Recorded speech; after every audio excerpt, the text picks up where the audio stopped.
Hey, everybody, welcome to Odd and Untold, the podcast where we talk about all things strange and spooky. And as promised, this week, John has returned. So, bro, thanks for coming back on. I know you've been sick for a while now. Yeah, thanks for having me back on. Yeah, Yeah, I was sick for a really long time. It was a little dodgy there, but I'm feeling much better now. Thank you. yeah, good, And thank good. you for being patient. Oh, yeah, of course. I got sick earlier this year. We're talking off air. Like, I got sick last year, like, same exact time, like Christmas Day, like that night, I started feeling like, Yep, and then same thing just, with me. that whole break, I just sick the whole time. And then you got really sick this year, but Yeah, I had pneumonia, so I was down for a solid month. yeah, Uh, as I told you off air, I only started feeling better this past Monday, and it's Saturday when we're filming this. yeah, So it was a rough month. It was yeah, a rough month, and I'm happy to be through it. yeah. Me too. I'm glad you're out of it, and was worried about you there for a while. You get, I picture of you know. from the hospital. I'm like, oh damn, Yeah, that's that not was. cool.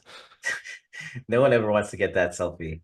No, Yeah. no. Sorry about that. Yeah, no, no. I didn't know how to otherwise tell you that I was in the hospital. So I just Yeah. took a selfie and it's like, here you go. No, so I'm glad you're better. I'm glad we're able to record this episode. This is one we've been talking about for a while, Yeah, for a um, long time. for a long time. Before I get to that, I just want to say happy birthday to my brother Jeff and my father. I have been recording this month, and it's funny because both of the episodes fell on their actual birthdays, and I forgot to wish them happy Oh, birthday. yeah. So Jeff's birthday was on January 16th. I did that. That was the Cryptids of Vermont episode. It dropped on that Tuesday on the All right. 16th. Happy And my birthday, dad's Jeff. up, yeah, happy birthday, bro. And my father's birthday was January 30th, and that was the Bigfoot sightings in Seattle. And again, I forgot Right. to mention because I'm recording like days before, Yeah. It's and not exactly on your mind. I get that. yeah, and plus I'm socially awkward. I hate public speaking, hence me starting a podcast. Yeah. That's No, I hear good you. one, Jay. Good one, Jay. Yeah. Who Um, knew? Who knew? Yeah. So I just I forget things and people in the comments will correct me on things sometimes. I'm like, yeah, I meant to get to that or I meant to mention that and like Yeah. we do this and we get off air and we're like, oh, we forgot to mention this. We forgot to mention like it's just Yeah. I know. It always it happens. always happens, you're kind of on a limited time frame and um Yeah, I know you're doing your best and you do a great job. I But try. everyone forgets things. Yeah. So again, happy birthday to Jeff. Jeff's always like been my little brother, and happy birthday to your dad, who's always in my heart. Him and your Yeah. mom basically took me off the street when I was 14 and welcomed me into your home, and I never left. Yep. So Yep. I love your parents. Yeah, they I always love your ask dad. about you. Yeah, So yeah, my dad's home and resting and recuperating because good. he's been ill too. And Yeah. this episode sort of I have to dedicate this to him because he's the one who really got me Yeah. into this movie and you Hmm. as well. Like we watched this a lot in high school and I remember like way back in the day, like when cable first came out and it was like USA and they would the USA network back then Yeah. they had like Hmm. Up All Night with Ron Shear or like Gilbert Gottfried or what it was like the co-hosting and they Yeah, played so this some movie. host. Yeah. And my dad got so excited because he hadn't seen it in years. I mean, this is back in the day before you could just get anything you wanted off Amazon or, on DVD or VHS. I mean, stuff was like trickling out. So for them to show it on TV, I remember taping it and the copy we had always had like little snippets of, Gilbert Gottfried doing his thing or Ron Shear or whatever Yeah. in the USA commercials. Um, It's funny that you should mention that about Amazon. It's like we're no way affiliated with Amazon or anything like that. But the only way that you can see this film is by buying it on Amazon. I've tried all the streaming services. It's just not available, and it's super, super frustrating. So I had to, and I think it was like $30, 30 American dollars for this movie that came out in 1957. So, but I'll tell you, it was worth every penny because I love it. Great memories, like you're saying, and just a great, great film. yeah, so we're talking about the Abominable Snowman of the Himalayas, or just the Abominable Snowman. I think they changed it Yeah, here just to the Abominable Snowman. I don't know right. why. Starring Peter Cushing The and great Forrest late, Tucker. yeah, Peter Yeah, Cushing Peter and Forrest Cushing. Tucker. And this is the Hammer film, Hmm. which And Peter Cushing. we've mentioned that we both love Hammer films and we grew up watching them. Um, and I've been collecting them as recently. And Peter Cushing is just amazing. Um, he's been probably associated with Hammer more than any other actor other than Christopher Lee. I mean, Yeah. it's those two, and they're often in the same films together. So it's just an amazing thing to see. Yeah, yeah, for sure. And we've mentioned this one in passing on a lot of shows, and we said like we like watching it during the snow, and Hmm. we haven't had much snow. I don't know about where you are in And jolly old, jolly old well, England on the if you look moors out the there. window, There's no snow there now. There's been no snow no, here in New York. I mean, there's been it's little been pretty bits of it. mild. Been mild. It hasn't really. I like it when it snows at night to put this movie on. Oh Uh, yeah. I had lost my copy of the DVD for a while, so I didn't even watch this again until last night. I kind of know it by heart. I mean, it's one of those Hmm. movies I've seen so many times. But it was good to watch it again last night. And I caught not that I caught things, but it just reminded me of certain things that I hadn't thought about. And we'll get to that in this episode. Um, Yeah, I watched it last night again too, in anticipation of doing the podcast. And I was surprised when you watch something and you just put it on, it's like sort of like a comfy watch. You just put it on and you're just like going in and out of sleep on a snowing night. It's one thing, but I was sort of watching it critically last night, and it was amazing how many things popped out. I mean, things that I've noticed before and you and I have talked about, but when you're starting collecting them and I was taking my notes, it's like, oh my God, there's so much happening in this movie that is really, really interesting. yeah. So before we go any further, I'm just going to say that there's going to be spoilers here. So if you guys watching or listening have not seen the movie and you don't want spoilers, go buy the movie. Again, sorry, you can't stream it anywhere. It's not on YouTube. It's not, So frustrating. but it is worth them if you like horror movies, if you like cryptids, if you like Bigfoot or Yeti, if you just like good movies. I mean, it's just a well done movie. Pacing is great, the acting is great, the writing is great. Go watch this and then come back. Go watch the movie and then come back and watch this. Don't watch this because we're gonna be talking. We were talking off air. We kind of said we can't really review why we like this movie without spoiling it. Yeah, I mean, we have to. We have to spoil it. Even if Um, you're a Star Wars fan and you like Tarkin and you wanted to see more of Tarkin, but never got the chance for whatever reason, I was just saying off air that I gave away spoilers for Star Wars yesterday, just yesterday, so I feel bad about that still. Wow, what an ending! Who'd have thought Darth Vader was Luke Skywalker's father? Ah, thank you, Mr. Blow the picture for me. But Peter Cushing has done so many films and he's great in every single role that he's ever done, as far as I'm concerned. And at first, I just knew him from Star Wars. And then I started watching the Hammer films, and he's like, my God, this guy's in all of them. And he was always really good. So it was really cool. But yeah, there are spoilers coming. So be aware. yeah. So this is your last chance. Turn back now. Go watch the movie. If you don't care, if you just want to hear about the movie, Oh, well, yeah. then you We can don't just want to, you don't want to chase anybody away. I don't want to chase you guys away, so please come back after you watch the movie. But Yeah. there are going to be spoilers, so I just want to put that out there before anybody listens and then says, "Oh no, you spoiled it." Uh, Again, there's Sorry. very key things in this movie that we can't really get around. Um, and when you're watching the movie, you don't necessarily expect them, but we can't really talk about this movie without them. So Yeah. So just some basics. yeah, The Abominable Snowman of the Himalayas is a 1957 film directed by Val Guest and written by Nigel Neal, based on his 1955 BBC teleplay, The Creature. So this isn't an original work. It's not based on anything else. And we're actually at the end of this podcast, we're going to be talking about some 1950s films that are based on something else, or their remakes or their sequels or whatever. This is an entirely original work. And I think because of that, he had a lot of freedom to explore things that he may not have been otherwise able to explore. So I love that about this film. yeah, and you didn't see a lot of these movies about because again, most of the Hammer films you're talking, Dracula and Frankenstein, and they're taking stuff from, like you said, other works. Right. It's Um, based on something else, it's based on some a book. original It's work. based on, Right. yeah.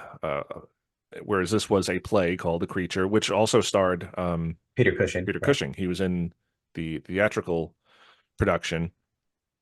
Which Um, apparently is lost now. It was never recorded. It was only broadcast live on BBC and it was never recorded. So we want to be able to see that. So this is the only version that we can actually see. And I'll also note it later, but it's never been remade, as far as I know. and there's no sequels or reboots or anything like that. No, and So it is an original film in many ways. yeah, and it doesn't really need it. You know, it's No, kind of a moment in time, and I mean, you could reboot it, uh, but I mean, the only thing in this movie that you really notice is like lack of cell phones or GPS. yeah, I mean, you could do it in modern day, and that's probably the only differences you'd have, where these guys might have, you know, a cell phone or a GPS to right. help locate themselves. So, it doesn't really need a remake. I mean, this is just something you can watch in the original black and white, and it's just effective. Uh, so yeah, so the movie starts with, well, it stars Peter Cushing as Dr. John Rollison, a botanist. His wife Helen accompanies him. She works with him very closely with him, and their friend Foxy, who I forget his first name. Is his name also John or Uh, I forget. I think it's Peter, I'm but gonna I'm look not sure. I'm gonna look it up because I Okay. forget what they just call It him is, Foxy. Peter it is an Fox. interesting thing. Peter Cushing, excuse me, was very close with his wife Helen. Hmm. And in fact, when she dies in the 70s, he takes a little break from working. But in all the projects that he had, if the opportunity came up for his wife to be named, whether she was a character in the movie or not, um, he always wanted her to be called Helen. And his wife came to visit him on set. They were very close. So it was really heartbreaking when she died for him. So to have a character who works so closely together with her husband is so supportive, uh, not only of her husband, but of, it's the 1950s is really progressive in lots of ways for genre pictures, things like horror and sci-fi. They're talking about things that um, were happening in America that no other mainstream films were talking about. So, and that's actually one of the first aspects of it, that she is a full-fledged character in this story.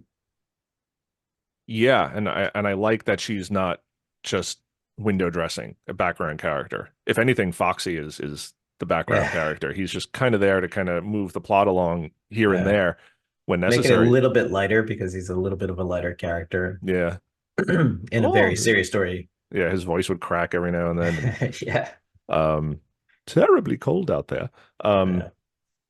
but yeah, Helen is this fully fledged character. She's also a scientist. She's with her husband.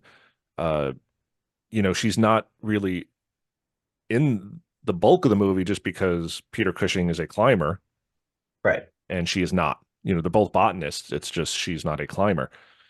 Uh, but yeah, she does have integral parts in this movie. It's not like she's Especially just, towards the end. I mean, we don't want yeah, to say anything, but especially towards the end. right.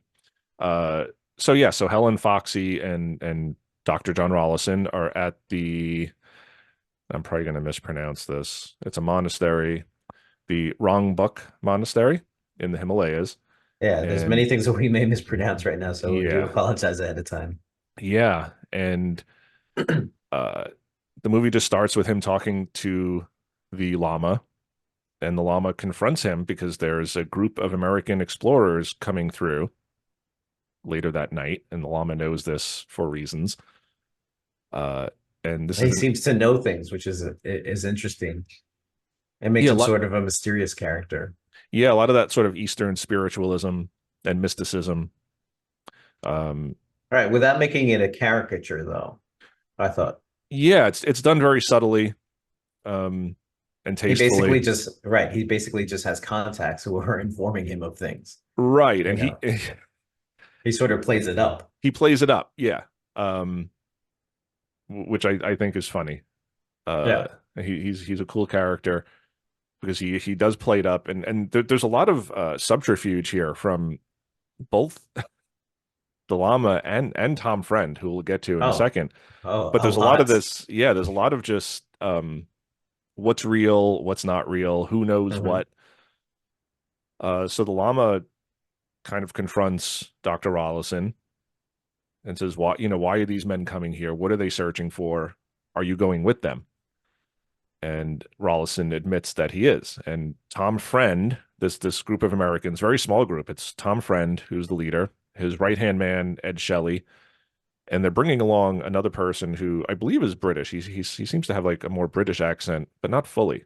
Yeah, Andrew McNee. McNee, Yes, who's a photographer who claims to have seen Yeti footprints in the past. So he wants to come on right. this expedition, even though he's woefully inexperienced. Yeah, it comes out in the story that he's actually not a climber at all, and that Peter Cushing confronts him about that and says that he's actually a danger to them, which is very interesting to me. That he pays Tom Friend so that he could come on this expedition. And I remember an episode that you did. What was it called? The Mount Everest episode that you did? Oh, the bodies on Mount Everest, episode 55. Yeah, that people will risk their lives to try to get to the peak of Mount Everest, which is in the Himalayas, where this is set. And some of them really have no business being there, and some of them have died, which is a tragic thing. And I mean, it's great to have hopes and ambitions and goals in your life, but if you're posing a threat to other people, should you really be there at all? And I'm not judging the people who died there. I would never do that. It's just tragic. I mean, and Andrew comes up like that type of character. Like he has passion. He really is interested in the Yeti. He even admits it. At some point, he admits that it's basically an obsession that he has after seeing those footprints, that he really wants to discover this. Um, but he has no business being there. Yeah, woefully inexperienced, unprepared, uh, lies about his credentials. Tom Friend Right. doesn't care because he just wants the money, you know. Right. McNee's paying him, so yeah, I'll take the money. Um, so Tom Friend is played by Forrest Tucker, from F Troop fame, and he was in some other things. He was in some other movies, The Crawling Eye, which I believe in Britain was like the Torenberg Terror or something like that, but here in America it was called The Crawling Eye. Yeah, they always change the names. They changed the names. At the time, they thought he was really miscast. F Troop is just a completely different type of film. But if you consider what he does with the character of Tom Friend, it is just perfectly cast, in fact, because he's just so good at what he's trying to do as a character. Yeah, I mean, and I was reading up about the film, and I had known this, but it kind of refreshed my memory just reading up on it that one of I forget who it was, did not like him in the film. Um, I'm trying to go and find it here. Oh, Val Guest was disappointed with the casting of Forrest Tucker. He The recalled, director. right, Forrest Tucker might have been very good at some things, but to many people's minds, acting wasn't one of them, and I think he rather spoiled the picture. I heartily disagree with that. Yeah, I read that too, and I was shocked because we grew up watching this guy, and I mean, I think it's pitch perfect. I guess just Val Guest had these very particular impressions of what he wanted from his actors, and I guess he didn't get that. But um, being an American, being sort of an opportunist, having something of a dubious background, it just all worked with what he took the character and he ran with it, and I thought he did a great job. Yeah, I mean, he's playing, you don't know this at first, but it sort of comes out that he's a con man, essentially. You know, he was in Yeah. the war, he came out of the war, kind of, and he's almost, I would say, borderline sympathetic villain because he does have Yeah, I think so. good qualities to him, and there are moments where he and Rollison really bond, and those moments, flesh him out. I think he's not just the mustache twirling villain of the flick, while Yeah, no, Rollison not at is the all. good guy. Right. He does have layers to him, and again, not that he's a good guy, but No, you can kind of see where, and again, little hints of just after the war trying to survive, running guns around, off the coast of Europe, and this is just he's an some oppor really dubious things. yes, and they even allude in the film that his name might not even be Tom Friend, Right. you know. But in this film, in this type of setting, and that's why I think the setting is so important, you are just trying to survive. So it's not just the Yeti, and we'll get to the Yeti shortly, who's trying to survive, but human beings are also trying to survive. Whatever is on the planet is trying to survive under the conditions that they've been given. So can you really blame him for doing the things that he's done? I mean, some of them are pretty bad, some worse than others, but he is trying to survive just like everybody else. And I get that.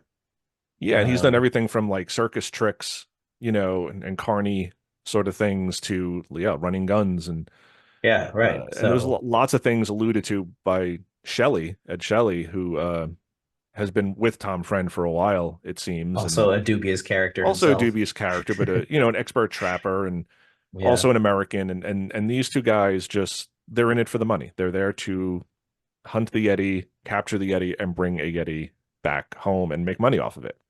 But the thing Whereas, about Tom, I think that really humanizes him is that he has a conversation with Rawlson about curiosity, which is a theme in the film. Even at the very beginning, we were alluding to it before.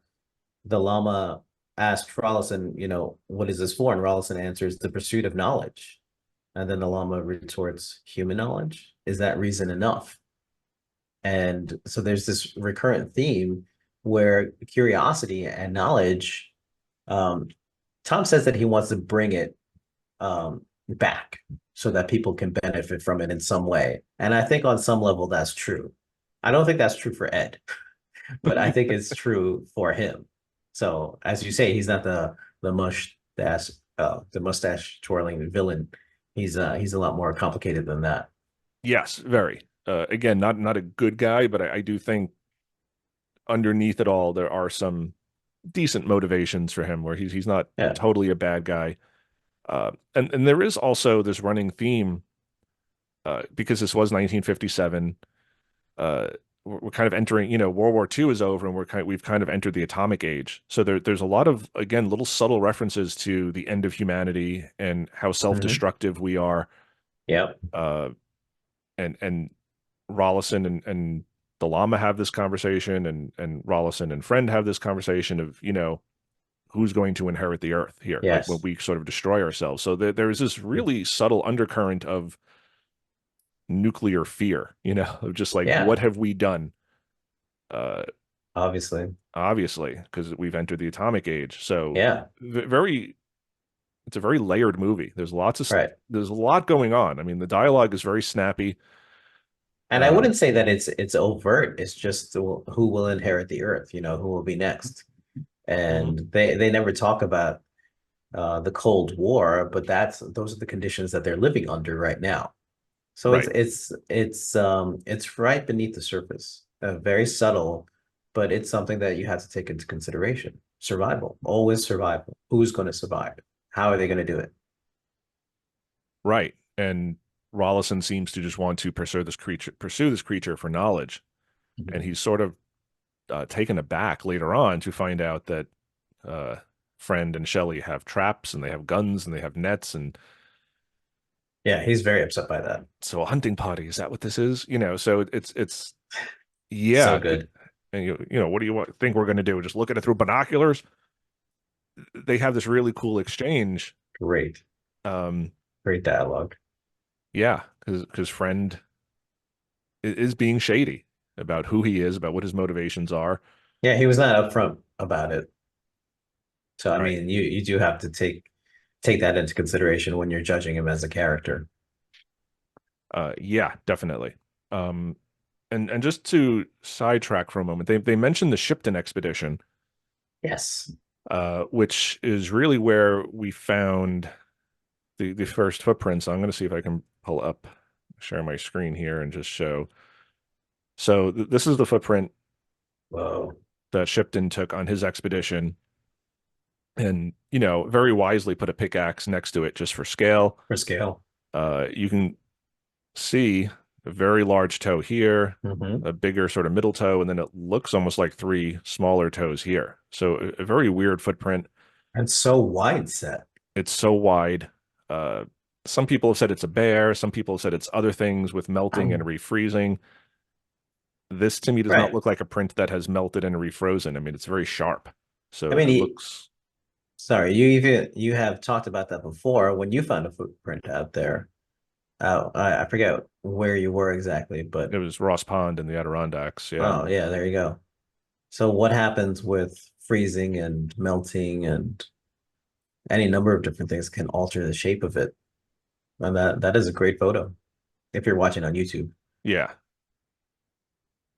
Uh, so yeah, so Shipton did that. And then it's funny because I was reading up on this as well, and Tom Friend reminded me of this guy, Tom Slick, who had funded expeditions to the Himalayas, and he was very much into cryptozoology and looking for the Yeti as well as Loch Ness Monster.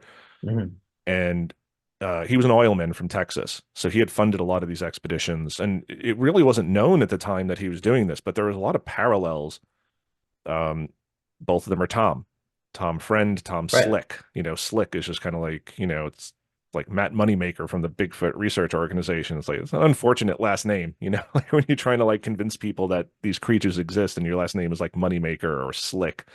I didn't even know that, but even hearing Tom's name for the first time, Tom Friend, it's like, well, is he a friend? I mean, it's just that immediately you have to ask that. I didn't know about that he may have been based on this character named Slick. That is a terrible name. And I don't know if he was, because again, a lot of his interest in cryptozoology wasn't really well known until like the 80s.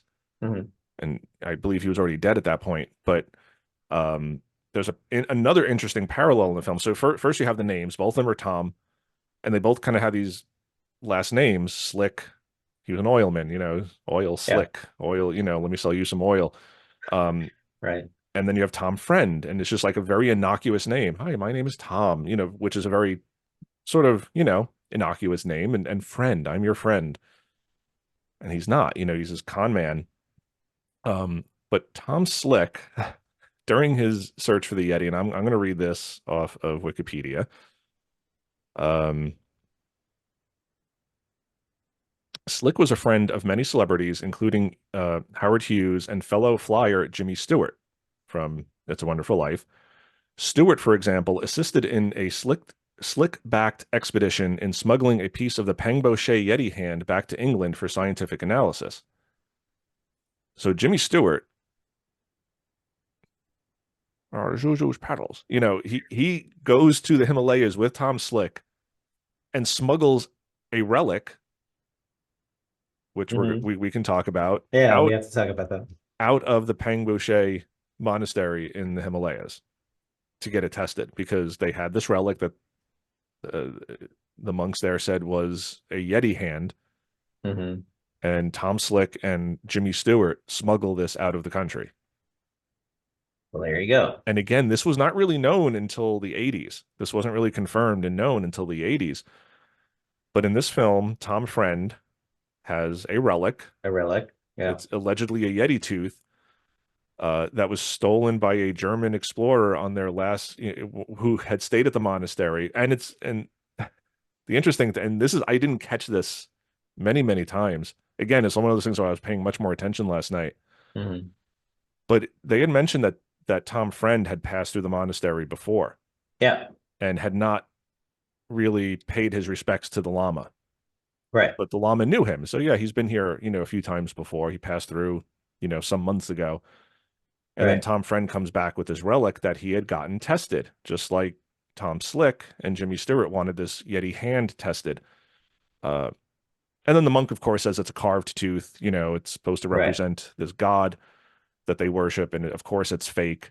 And Yeah. again, it's one of those things that, is the Lama telling the truth. Exactly. I mean, he comes out and says it to their faces that it is a carved item, that it is not real. And when it's examined, and Helen's actually the one who notes it, by the way. Helen is the one who says that it's living ivory. So in fact, it is a tooth, and she also notes that it's 3 times as big as a gorilla tooth. So it's Right. definitely not a fossil. It's definitely not carved. It's the real deal. Right. But the monk, not the monk, the Lama The sort llama. of blows it off like, oh yeah, carved tooth. I knew what was in Yeah. there. It's a carved tooth, and Yeah. and Rollison's just sort of taken aback, and Friend just kind of shrugs his shoulders and says, oh, okay, it's carved tooth, maybe that's not real. And they go along their way. But to me, the Lama's just playing them again, and he plays it off totally cool, like, oh yeah, it's carved tooth. Yeah, it's that's one of the reasons that I really like this film is that there is some historical basis for it. Even if we didn't know these things, we knew about the Shipman expedition, the Shipton, excuse Chipped in, me, yeah. expedition and things like that. So there is some sort of basis in reality, and they took it and they ran with it. And apparently, there's even more parallels. Jimmy Stewart fought in World War II. I mean, he's not just this actor from It's a Wonderful Life, which is one of my favorite films. I mean, he was a complicated guy. Yeah. And to learn this is shocking, but also it's like, oh, okay, that makes sense on some level.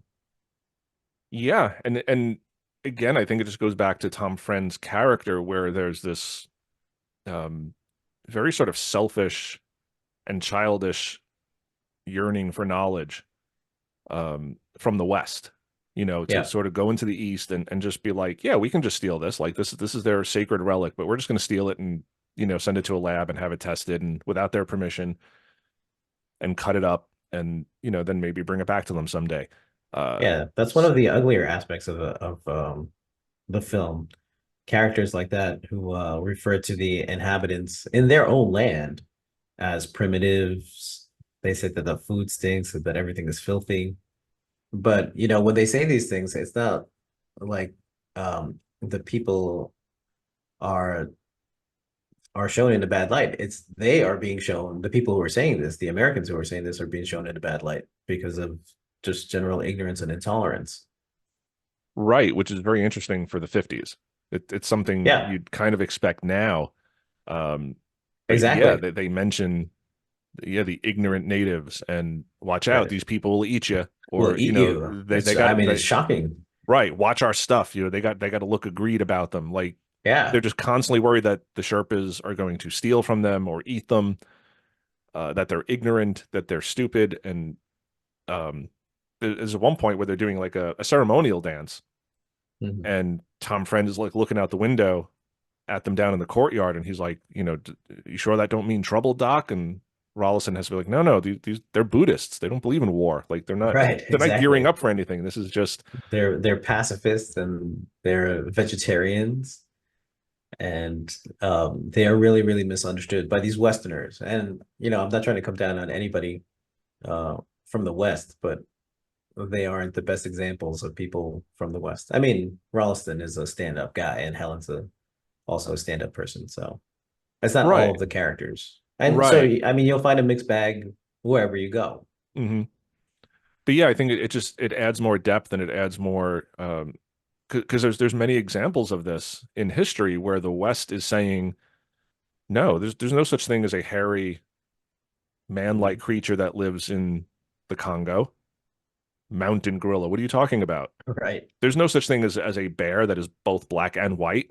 These things, right, no, no, exactly. you crazy people from China, you're just seeing things. So Hmm. there's this arrogance of the Western world to say, well, we've never seen it, so it doesn't exist. Exactly.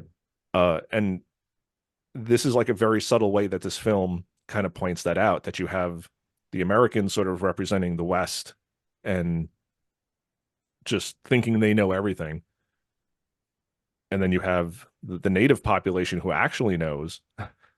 And who's the ignorant ones here? Who are the who are the real savages here? Because I think they refer to them as savages as well Yeah, at some point, yeah. at some point. And not again, not explicitly calling anybody out. You decide for yourselves. Here are these people from different parts of the world being represented, and you can decide what you think about these people for yourself. There's no preaching or anything involved, but you'll see that the Americans do have a certain level of arrogance, and the scientists are really looking for truth, fueled by curiosity.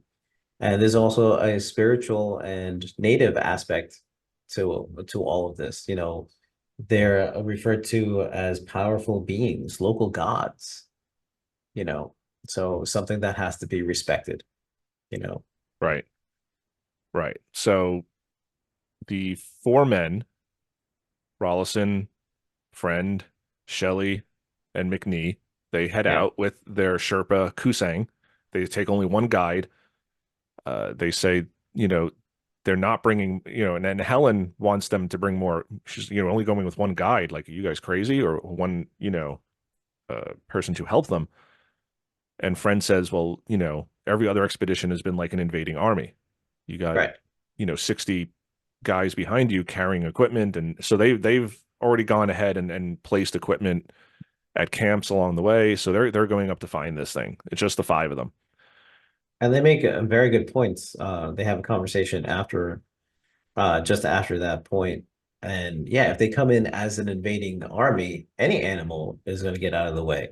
Any animal is going to hide in its native habitat. I mean, why wouldn't it be afraid of all of these people coming into the vicinity? So there's a bit of wisdom in that, I suppose. Um, and Kusang, of course, is the only one. They're bringing him because they say that he's actually seen a Yeti. Right. Yeah, and that's kind So of the stinger right there. Like, why are we only bringing, what makes him so qualified? Well, he's actually seen a Yeti. yeah, a friend calls him an expert. He's the expert, so we're going to go with what he says. Right. So So, now he's an expert. yeah. Before he was just to quote them, a primitive, Right. but now he's an expert because he's actually seen what it is that they want. Right. So the five of them head out, and there's some, I mean, gorgeous scenery, and the Oh sound, yeah. the score for this movie is Oh, amazing. it's I love the beautiful. music, It's whether it's like beautiful. the Tibetan music or just showing the mountains of the Himalayas while they're hiking. Yeah, if I can say, the actual filming locations was La Mongie in the French Pyrenees, and that Mm. happened in January of 1957. That's how the shoot started off. 10-day second unit shoot. They went out there. The actors did not go out there, so they did have doubles because they didn't want to endanger the actors. Yeah. So there are actual um, beautiful, beautiful shots of the French Pyrenees, which are supposed to stand in for the Himalayas, of course, because that is fundamentally more dangerous to go out there. But these gorgeous black and white shots of the location, still very remote, very cold, very isolated, very beautiful. Yeah. Yeah. And you just the black and white, just for me it works. Just you just get this sense of Absolutely. cold, Yeah. that they're out there in the snow and the cold and the wind is howling, and And you it's have just black, white, gray. I hmm mean, the sky is always gray. yeah. So that's why I think like a remake would ruin it with all like the Yeah. bright colors of red Oh, sleeping bags and no, blue it shouldn't be coats, in and color. it should never be in color. And of Um, course they had color at the time. It was a choice that they made. I mean, Hammer that year really became known for using color, for taking all the old Universal films, starting off with Frankenstein, and then after this film, Dracula and the Mummy, and putting them in color, in Technicolor, like these beautiful, beautiful colors. So it was a choice for Hammer to make this, and Val Guest, I have to say, to make this in black and white, to make it that much more stark. yeah, and it just works better. It's kind of like The Haunting. We talked about The Haunting in Yeah, one of our exactly. episodes, and that was another one where they had color film. They just chose to do it in black and white, and I think it works better. Right. Um, Robert Wise does The Sound of Music, and if you've seen that, it's like this beautiful, beautiful colors. Um, oh wait, I missed one. He does West Side Story first, beautiful colors, then The Haunting, and then Sound of Music. I think that's the order. So it's absolutely a choice. right. Yeah. So Let's they talk hike. about the enemy, Yeah. So they're hunting the Abominable Snowman. who they refer to as the enemy, by the way. Right. This is the enemy. They're hunting. Um, Tom Friend sees this as an animal. It's just another ferocious animal that they have to hunt. It is the enemy. They're seeing this is very much in like warlike terms. Yeah. It's almost like they're going to war with this thing. This is the enemy. It's not even just that we're tracking this thing. It is the enemy. Yeah. And that's why they bring Ed, and he has traps, like really sophisticated, very strong steel-made traps. They have long rifles, they have all sorts of things. And Andrew, who's one of the more curious, McNee, who's one of the more curious ones, asks, well, what are they eating up here? Because it doesn't seem like there's any sort of food. And Rolison, at some point, he finds a type of moss. He says that it's highly nutritious. And he also mentions that there's small animals, hares, mice, voles, that are not apparent to human beings, to the human eye, but obviously other animals, um, or the snowman, the Yeti, can see them and hunt them. So they might be carnivorous or they might be adaptable. And that's when they get into a very interesting conversation. Yeah, and this is one of my favorite scenes when they're in this first little shelter that they've set up to rendezvous at, which has some supplies and food, and that's kind of where they make camp for the first night. But yeah, they have this really interesting conversation. And you mentioned this earlier that Tom Friend was curious. Like he asks Dr. Allison, like, what do you think these things are? Yeah. Because Friend doesn't really know. And I don't, on some level he cares, but ultimately he's thinking this as the enemy. He's thinking about this as a creature, an animal that he has to hunt. And a money-making opportunity. Money-making opportunity. He wants to bring this back and get rich off of it. There is that curiosity, but I think that's a less of a motivation than getting all the money. Right. Right. So they have this lengthy conversation. It's actually it's amazing. It can't be more than 2 minutes long. There's Right. no way that it's more than 2 minutes long. And I think if it was done now, um, with modern filmmaking techniques, it might be an exposition dump. But it is certainly not. It's just a very natural conversation that they managed to have. So Tom Friend, um, after Rollison says that it's adaptable like man, Tom Friend is like, you're suggesting that it's some sort of missing link. And Rollison says that's a bit too rough. Perhaps a parallel development, and which is really, really fascinating because I don't think that usually comes up. I've heard the missing link in regard to Bigfoot, but never a sort of parallel development. Yeah, it's an interesting take, and yeah, everybody throws out the missing link with Bigfoot. That is, we just Mhm. don't know, where it came from, and it's got to be that missing link. Uh, but this theory is much more interesting to me and ahead of its time, I think, for the 50s. Yeah, we're talking about 1957, and Rawlinson says we're not very far north of India. Now, some millions of years ago, there was breeding ground for huge ape-like animals, primitive anthropoids. Their fossils and bones are dug up from time to time. Now, the latest evolutionary theory, I mean, they're talking about evolution in 1950s. I Right. mean, just for that alone, it gets points. Is that the very same that branched off in two directions. One became the great apes, chimpanzees, orangutan, and so on, and the other man. And then there was a third line of descent, and that's what the Yeti is. That's what Bigfoot is, which is fascinating because I had, in 1957, I don't know that anyone, well, I wasn't back alive in 1957, but certainly growing up in the 70s and the 80s and the 90s, I never heard that other than in this film. Yeah, it's a very ahead of its time theory.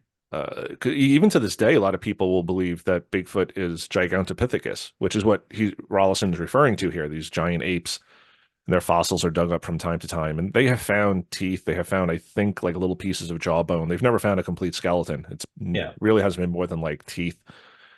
But they believe that maybe it was Gigantopithecus crossing over the land bridge and then settling in the Americas, and that's what we know as Bigfoot, uh, which fits Rollis, the two branch theory that you have one branch is humans, one branch is the great apes.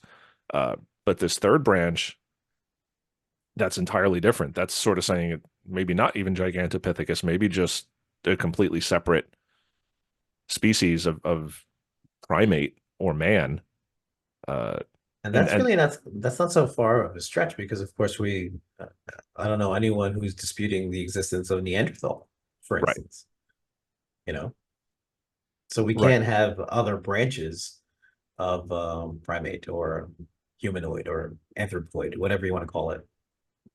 Yeah, and it's just one of those things where if you really dig into how much, pardon the pun, dig into how much of the fossil record that we have discovered, it's infinitesimally small Oh yeah. of what we know. So we only have like 0.01%. I don't even know what it is, but it's a tiny, tiny, tiny portion of a much larger picture that we don't know. I mean, there could be entire species of animals and civilizations that lived and died, and we just never knew about it. So yeah, we know about Yeah. Neanderthals, we know about Gigantopithecus, but how many other species out there lived and we just because their bones were never fossilized or we just haven't found them yet.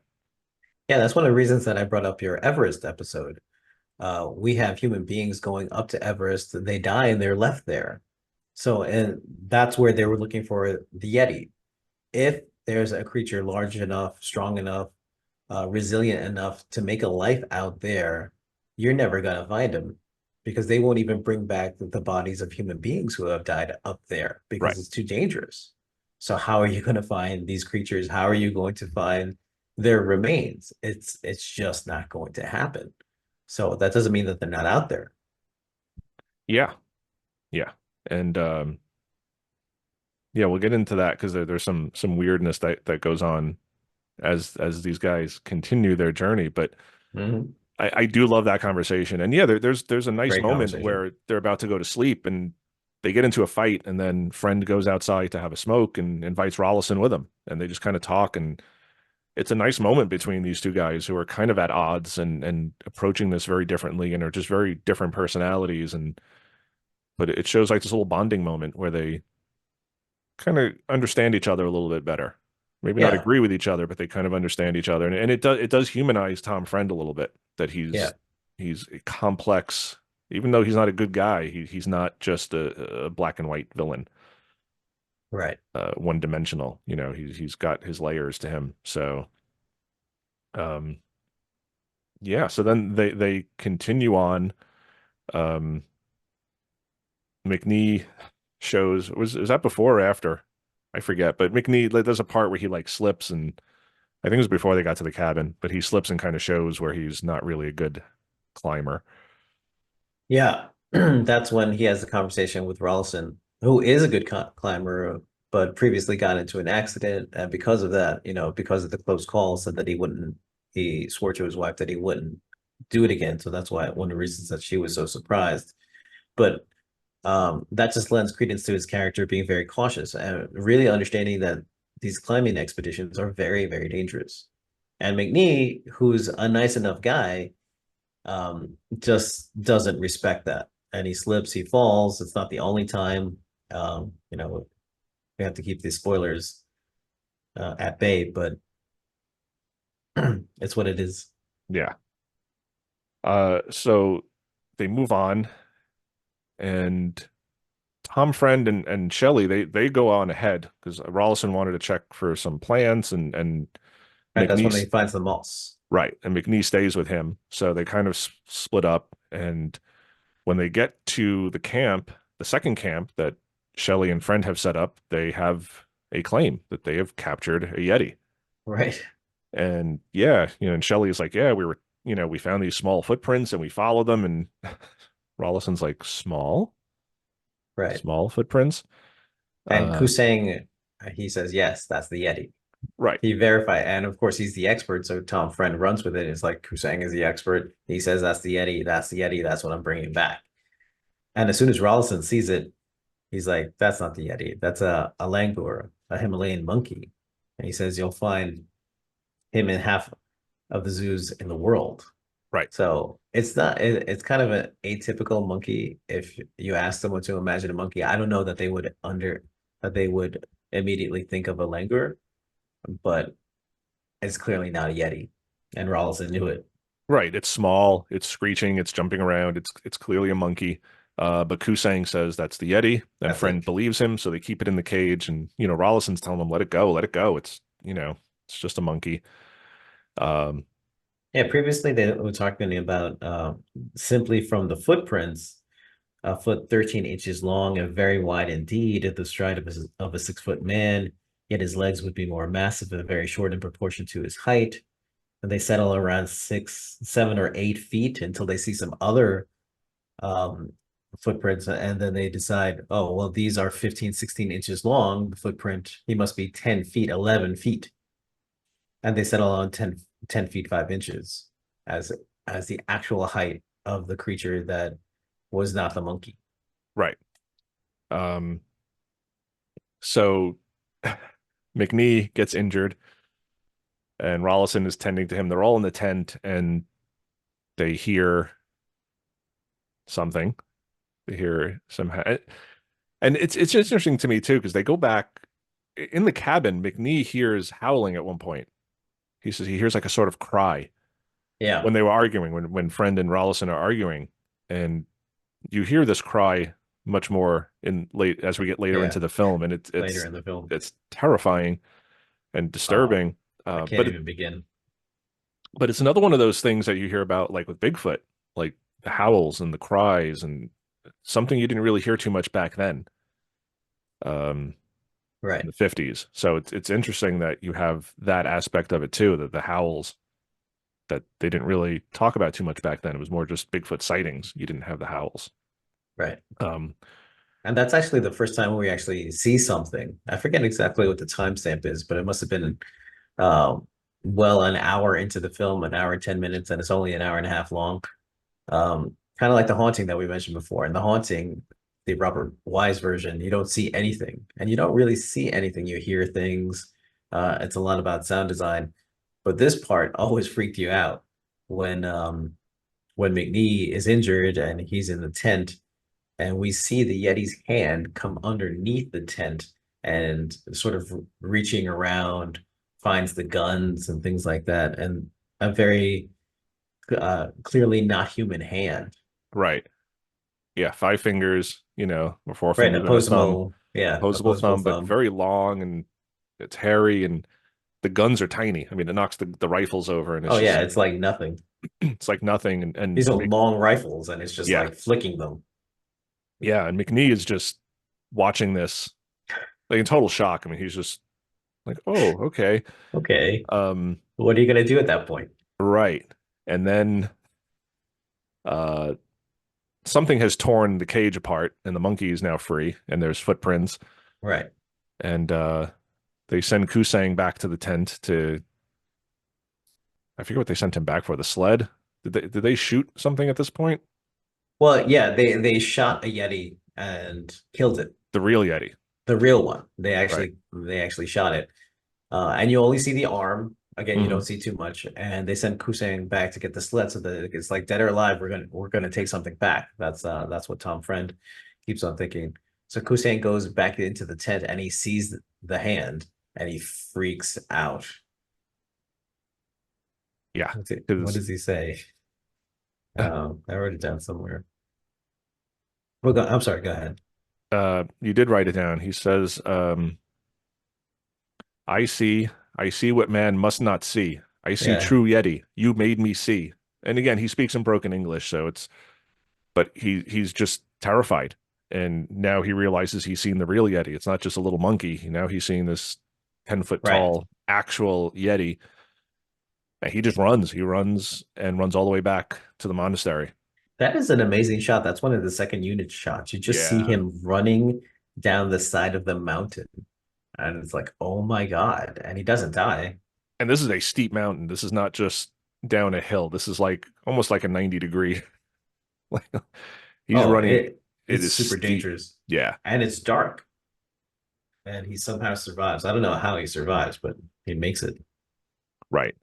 Um, so yeah, so he runs away. They've now shot a Yeti, an actual one, and now you hear other howls. And Rollison says they know. This is where where it goes off the rails on the Right. Crazy Train.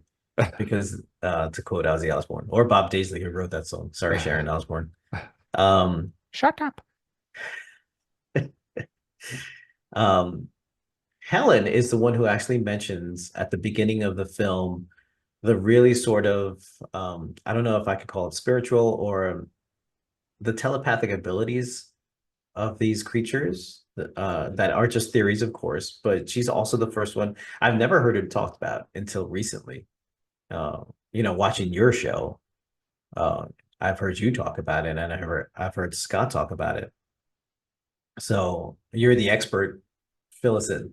Yeah, so there's this thing in the Bigfoot community, they call it mind speak because a lot of people who encounter Bigfoot or Bigfoot-like creatures will talk about this like telepathy, almost like something was in their head talking to them, um, or putting images in their head, or uh, tricking them. A lot of people will see these things and they'll be like almost like paralyzed. And some people say it's like Yeah, infrasound, which big cats have and elephants have, and right, it's kind of used to stun your prey. But other people will talk about almost like messages being beamed into their head. right. Um, And we see instances of this in the film, like very clear instances of this. oh That yes, sort of starts off subtly with Andrew McNee, but then becomes absolutely 100% clear. right. So at first, McNee just seems sensitive to their presence because he's he injures himself and he's kind of in shock, and they've got him medicated, and every now and then he'll just jump up and kind of stare, and they have to kind of settle him down. And Rollison kind of notices that he only does that when they're hearing the creatures nearby. Right. Um, And so when the creature is shot, he actually snaps out of it right, for a second. right, Yeah, he's the one who heard the original some sort of call, the cry, but yeah, the cry, but wasn't sure what it was. yeah. So the mind and the mind speak thing is it's a fairly new ish thing. I mean, there's probably records of it going back longer than this, but again, it's one of these things that this film sort of talks about, like with the howls, that you didn't really hear too much about back then. Yeah, Uh, 1957. I don't want to beat that to death, but it's like who else was talking about this? yeah, this is like 10 years before the Patterson Gimlin film and before Yeah, Bigfoot really became part of the common societal, you know, part of our common, not, again, like you mentioned Bigfoot. What do you, mythology. right. Yeah, You talk Bigfoot and you think of the Patterson Gimlin film and just the creature kind of walking. That's what everybody pictures. But this is 10 years before that.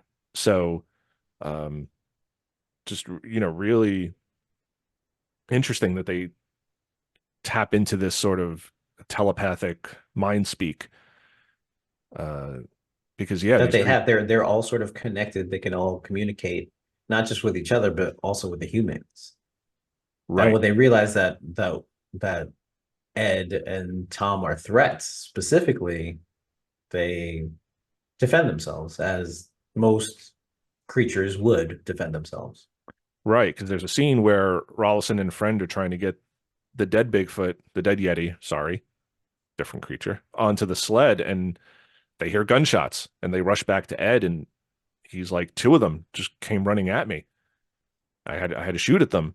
And he's like, they know it was me. They know it was me that killed the other one. Like, so even Mhm. then he's kind of like they know like that these creatures have an intelligence maybe even beyond what we have, this almost telepathy. Like you said, like they're all connected.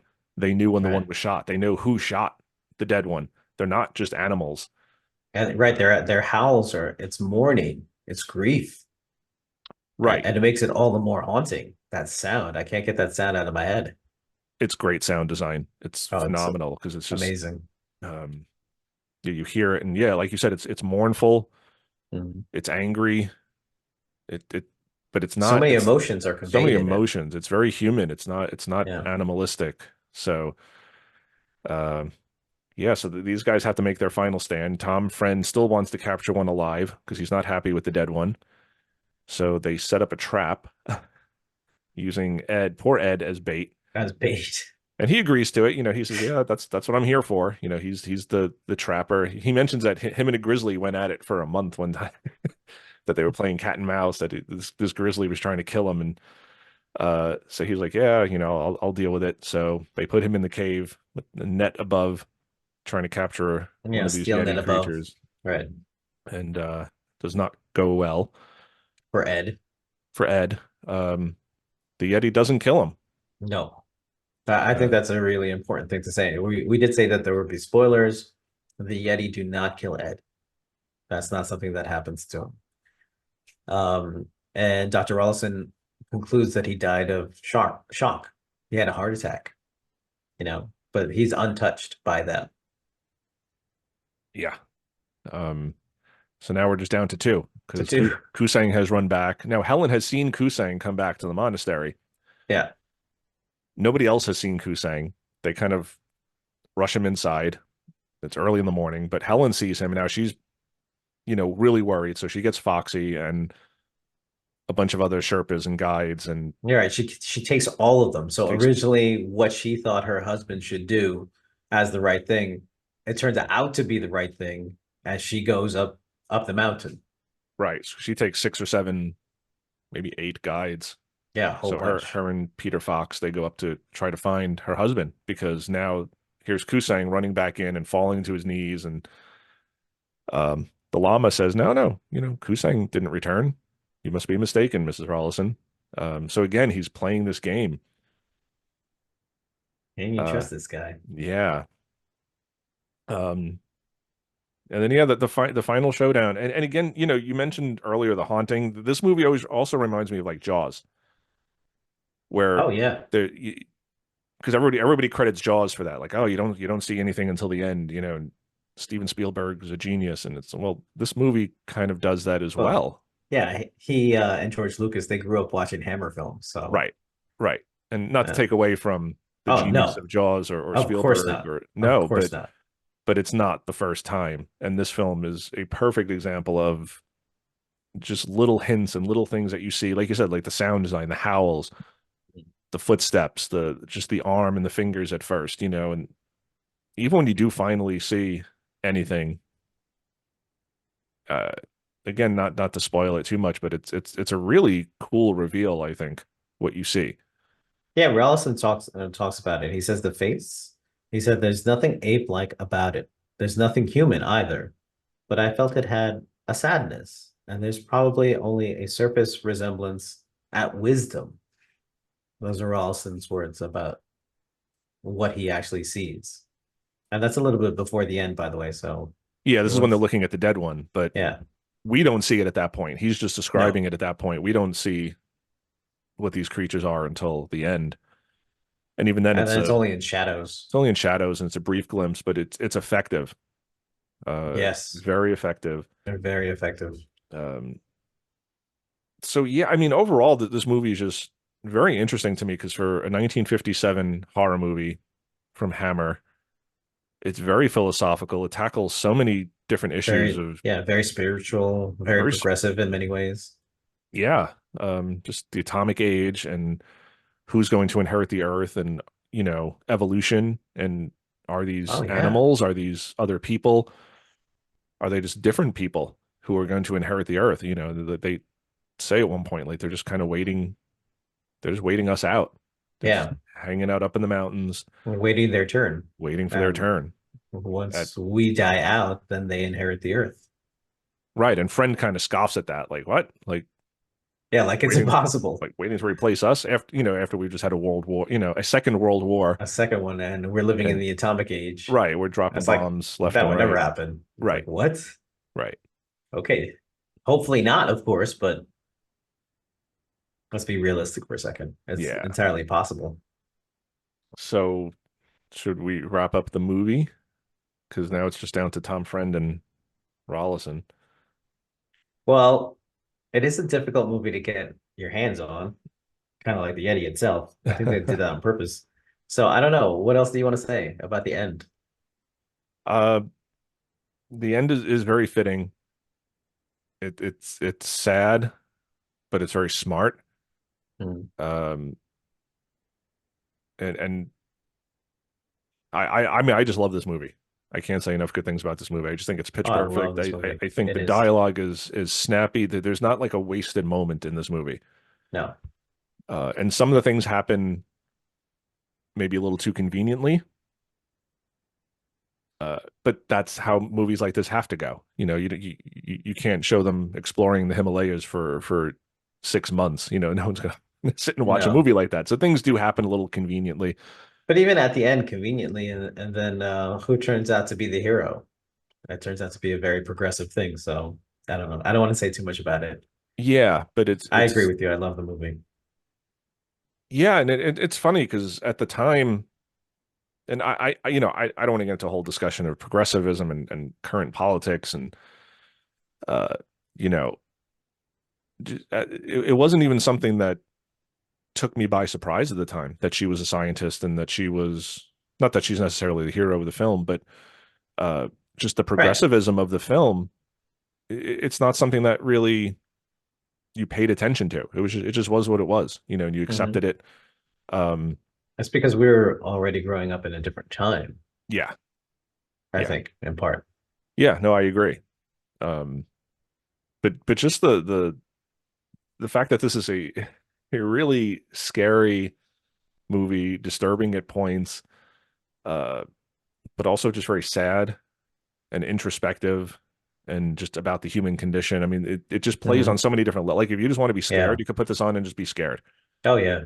But if you want to like really delve into what's being said here, by certain characters. Like there's just so many levels to it where you can just do surface level and yeah, it's a monster movie. It's just, these creatures trying not to be hunted to extinction. Or you can, go real deep and like I said, like atomic age and existentialism and, humanity Yeah. and then yeah, in the middle you kind of get the progressivism and the ignorant natives or the woman scientist and she's my equal and she works with me on everything. So just many different levels here. But Which make it super well-rounded, yeah, especially for the time. definitely, But definitely. now it's like, oh, well, yeah, that makes sense. Yeah, yeah. And it's almost like in your face these days where it's just It's definitely handled differently now. yeah. And again, just like we were talking about this off air too, just the exposition dumps. Like Yeah. nowadays, like writers just don't seem to know how to tell the audience something without sort of turning to the camera and saying like, this is the hero. She is very good. She is very smart and we don't like, don't tell us, show us, show, don't tell. But I'm And telling you, you can do it in a very natural, you can do it natural in a way. very natural way. And this film does that with just little asides, little bits of dialogue that if you're not paying attention, it's like I said, a lot of the dialogue can be very quick and snappy. And if you're not really paying attention, things can be missed. So I think this is just a really good example of good writing. Yeah. It, Testament to Nigel O'Neill. We have to mhm. shout him out. Great writer. Yeah, yeah, And just really developing something that was original. yeah, original and just works on so many different levels. Because again, it is a scary movie. Like you can just watch this and not read any more into it than a bunch of guys looking for the abominable snowman. And Oh my God, especially at the end. yeah, We yeah, can't talk too much about the climax, but it is terrifying. yeah, Just absolutely terrifying. yeah. Just a little note on Nigel Neal, by the way. He did the Quatermass Experiment and Quatermass 2. Then he did the Abominable Snowman. Let's see what else did he do. Uh, he wrote Halloween 3, Season of the Witch. Very strange. Hmm. But he did a great version of The Woman in Black, the first um filmed version of The Woman in Black, not the most recent one with Daniel Radcliffe. That was also produced by Hammer Studios, by the way. Hmm. Yeah. So Nigel's a very, very good writer. Yeah, just well done film. All the actors did great. The writing is great. The sound design, the score, the cinematography, the sets. That's great. It So for so many reasons. yeah, and it just you get this sense of scale and um, isolation and remoteness, and at the same time claustrophobia. Claustrophobia. Yeah. You're so out in the open and yet so confined at Right. different points of the movie. And it's just amazing the way that it's done. Yeah. So one of my favorite films. We've mentioned it many times, Endlessly. endlessly. I think it's a good point to actually talk about it because the last two episodes you've been talking about Bigfoot and the different types of Bigfoot. So is this just Mount Everest Bigfoot? It's not Pacific Northwest. It's their version of Bigfoot. Is it the same thing? Is it something different? So I think this episode comes at a very good point in your series. Yeah, and that's kind of was the impetus for that episode with Scott, as far as like the different types, because like Rebecca had asked me, like the abominable snowman Right. and Bigfoot, like are they cousins? Are they related? Are they the same thing? Are they different? And a lot of people don't know. They people think Bigfoot, they think of the brown or the black hair, Right.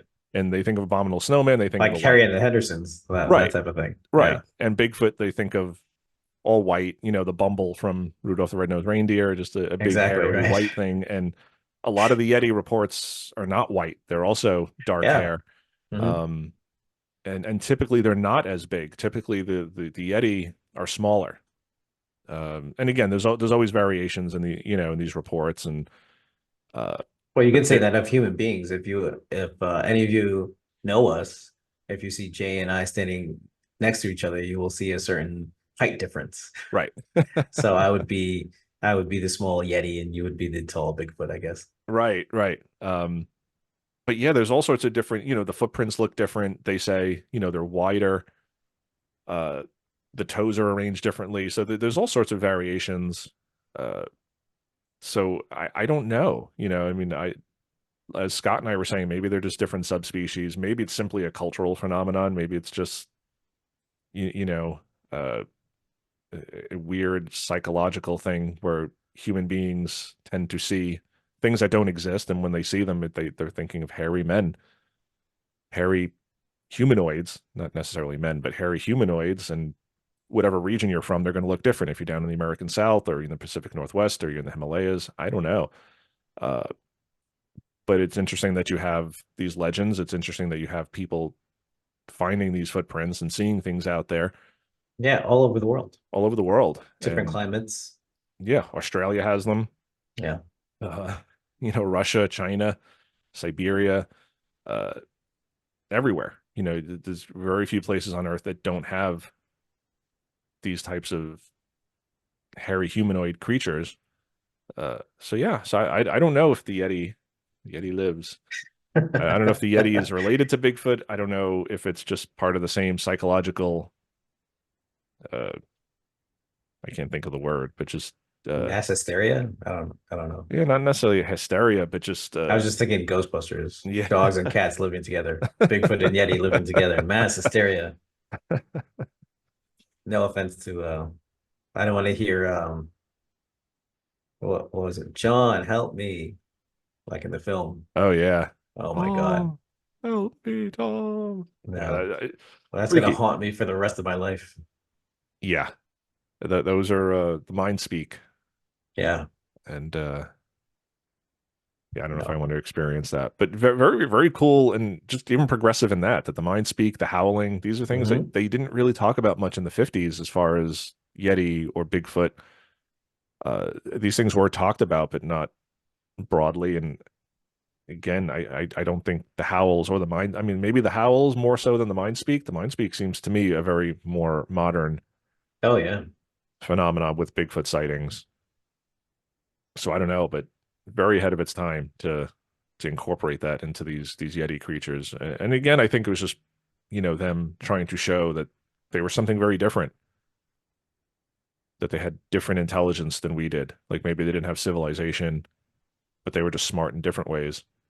Yeah, exactly. They didn't have airplanes and nuclear weapons, but they They could put could stuff in your survive, head.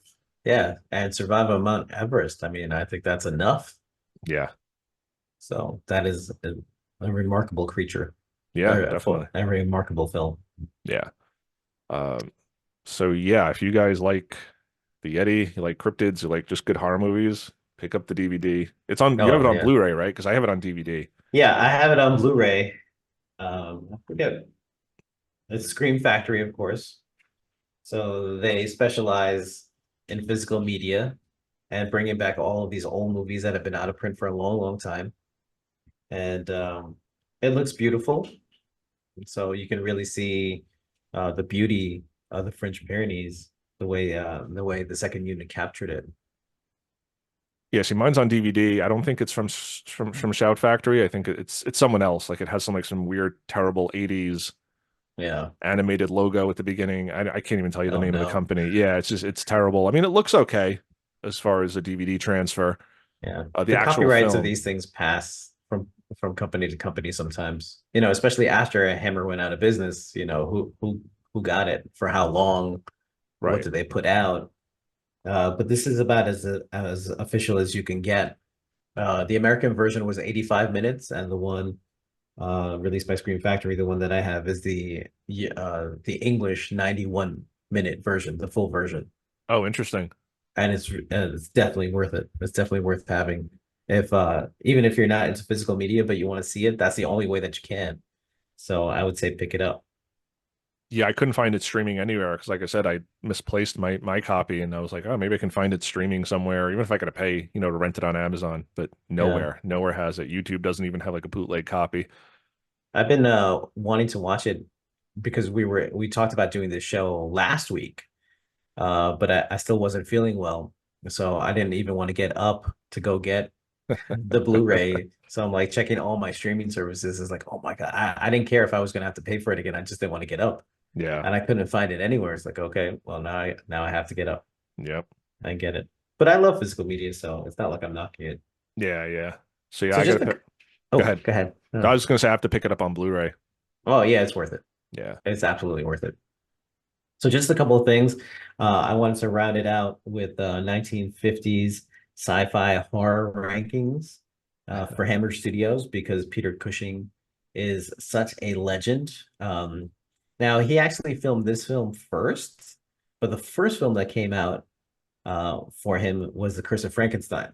So Mhm. this is the first time that a studio other than Universal put together a film about Dr. Frankenstein, and it's in color, and Christopher Lee is in it, and it's amazing. I would still say that this one is the best one, and I'm going to return to this in a second. But it's also interesting that he did all these other films. He also did The Horror of Dracula, the first time that Dracula was filmed in color. He did the year 1958, right after this, also with Christopher Lee as Count Dracula. Then he did The Mummy with Christopher Lee, and of course, Christopher Lee was The Mummy, and all of those are great, great films. I really think highly of this film, and I came up with this list of 1950s sci-fi horror movies, and I divided into categories: creature features, alien invasion, and just plain horror. And I have to say, I really at the top is still the Abominable Snowman because it stands alone. It's an original work. There are no remakes, no reboots, no sequels, no requels, nothing. I mean, it is just so original. But also in the 50s, as I said, we had The Mummy, and we'll see that even that was a remake, and there's been two remakes after that one. We have Creature from the Black Lagoon, which was sort of remade in The Shape of Water. We had The Fly, which was remade in the 80s with Jeff Goldblum. So we have a lot of really creative things from the 80s that people really latched onto, and they wanted to do something with this property. They wanted to do something creative with it. Alien invasion movies, Invasion of the Body Snatchers. Um, One of my favorite films of all time, whether you're talking about the original 1956 or the remake by Philip Kaufman in 1978. Such a great movie. That was made four times. Wow. The Thing from Another World, another one of my absolute favorite, that was filmed three times. Then when you have things like The Blob and Them, War of the Worlds also had a remake. And then just plain horror, we have things like House of Wax, starring Vincent Price, which was a remake in itself. And then there was a remake of that one made, House on Haunted Hill, also with Vincent Price. And there was a remake in a franchise. All of these things from the 50s that people really saw something larger, and they wanted to latch on and make their own version of it. I mean, so many films, so many franchises based on things that came out of the 1950s. And the 1950s really exploring science in a way that had never been explored, whether it's evolution or atomic energy or the possibility of life on other planets or life that we don't, cryptozoology, life on this planet that we don't know about, talking about spirituality. I don't know what was going on in the 1950s because we weren't alive, but it's such an interesting decade that has influenced all the decades that have come after, even affecting Harry Potter. So I'm going to read a little passage from this book, which of course I did not write. This is Fantastic Beasts and Where to Find Them. It says about the Yeti, a native of Tibet. The Yeti is believed to be related to the troll. Never knew that. Though no one has yet come close enough to conduct the necessary tests. Up to 15 feet in height, it is covered head to foot in purest white hair. The Yeti devours anything that strays into its path. Oh dear. Though it fears fire and may be repulsed by skilled wizards. So even Harry Potter has something to say about the Yeti.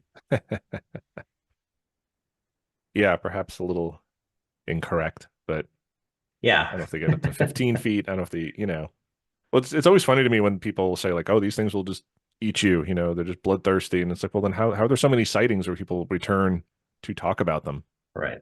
Like, if these things were just killing and eating people, no one would ever have lived to tell about them. So, And Jack Sparrow makes a joke about that. I was watching the original Pirates of the Caribbean, and it's like anyone who sees the Black Pearl, no one survives. They don't leave any survivors. It's like, well, how do you get the stories then about the Black Pearl? And they're like, oh yeah.